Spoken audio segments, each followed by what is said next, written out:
Thank you very much. It's an honor and a privilege. I'm very humbled to be able to stand up here and be the new head football coach at Bluffton University. First off, I'd like to thank Dr. Harder, Phil, and the search committee, as well as just the great people of Bluffton for giving me this chance and this opportunity. It means a lot, it really does. I also want to give a quick thanks to Coach Stokes.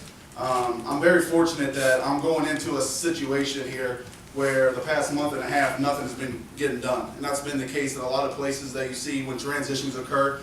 Coach Stokes has taken the reins and he's ran with this program. He's got the guys working hard academically, got the guys working hard in the weight room. And to me, that makes my transition so much easier when I know that this program is going in the right direction during this downtime with the coaches. There are some people that I want to thank.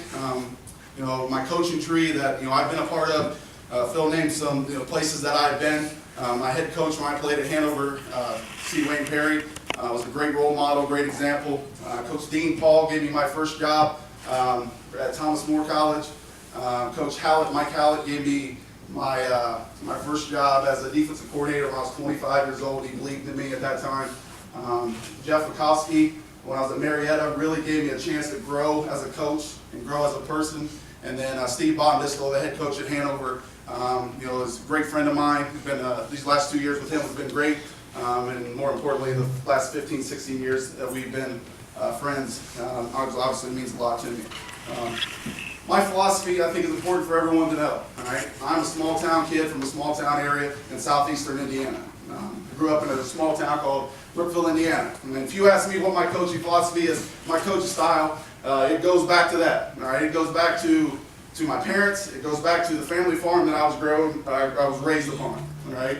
My dad was very, very tough when I was growing up. Very, very demanding person. He demanded discipline, demanded hard work, and he understood how those traits, if you can instill them into your son, the type of man he can grow up to be, right? And then when I would go inside after a day of working outside with my dad, and then there's my mom, right? The most nurturing person you'll ever meet in your whole entire life. She'd wrap her arms around me, she would comfort me, and she would say, she would let you know how important you are.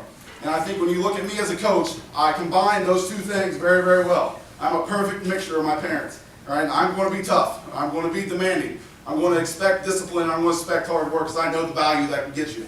But at the end of the day, I promise you, I'm going to wrap my arms around my players. I'm going to let you guys know how important you are to me and the places that you hold in my heart, all right? And know that I'm going to get you to the best places possible because you're going to know how important you are to me, how important you are to this university, and how important you are to this football program.